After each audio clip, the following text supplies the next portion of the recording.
Hi, public speaking. This is just a kind of an end of the week check-in video.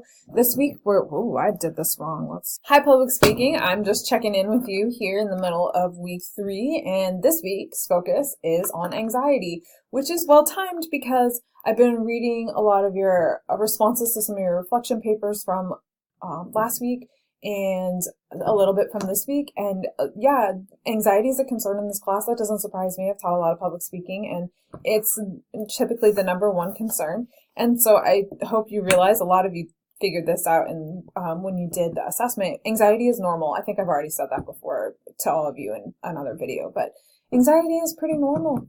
And a moderate amount of anxiety in a public speaking class is actually completely normal too. If you think about it, it makes sense. It's because there's some stakes involved and it just means that you care.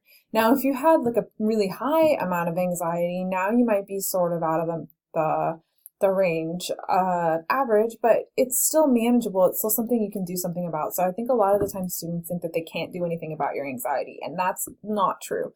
If you have more to work through, certainly that's going to be a larger task, but everybody could do something to manage their anxiety. And so that's what this week is about finding what you can find that works for you. And I've already said it, it's in the modules, it's one of your assignments, but something that you need to do this week is you're going to get 30 tips or whatever, maybe more because of that wonderful discussion that's happening in the discussion board this week.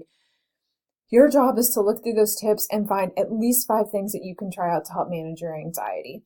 They might not all work for you. If you're in my face-to-face class, I would tell you what I'm going to tell you right now, which is that like a lot of the times people used to tell me to do yoga. Oh, and it'll help you calm down. Well, I finally realized yoga, the holding still, not good for me. Even just sitting here making this video because I'm used to standing in front of a class is hard. I can't, I'm in my office right now, but I can't, there's no way to stand because I wouldn't have a place to put my computer. But my point is that for me, holding still can be anxiety producing and or just affect my performance. I'm not nervous right now, but just affect my performance. So yoga, not a good way for me to deal with my anxiety, but there's a ton of other stuff that I could do if I felt anxious about something. Like for me, I'd probably go to the gym the night before something that made me stressed, because that's going to help me work through some of it. I might read because that's going to help me get a good night's sleep. I'm going to go do things that I know work for me. So your mission this week is to, I should put that down.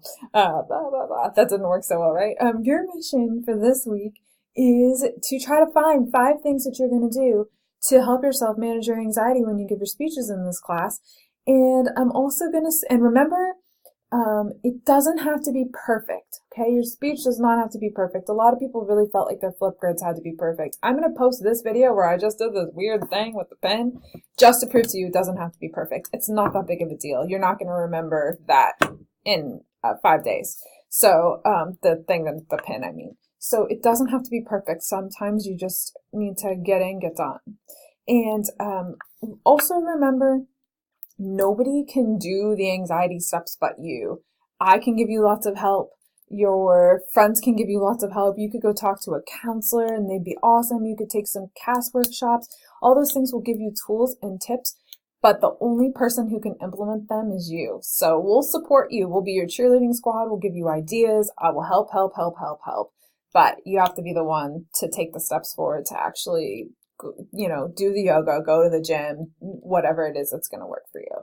And my last comment is actually not so much on anxiety. It's just a tech-related thing. I noticed this morning, because I made a couple videos for this class and for another online class, I was the moment somebody showed up in my in the hallway, my voice went way down and my whole energy went way down because I was trying to be quiet. It's weird to be making a video talking to your computer when there's people like in the next room.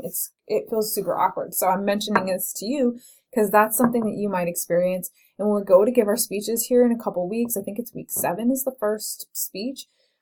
I want you to make sure you are in a place that you feel comfortable where you're doing it, because like this particular office, doing it here would make me feel like I had to hold back.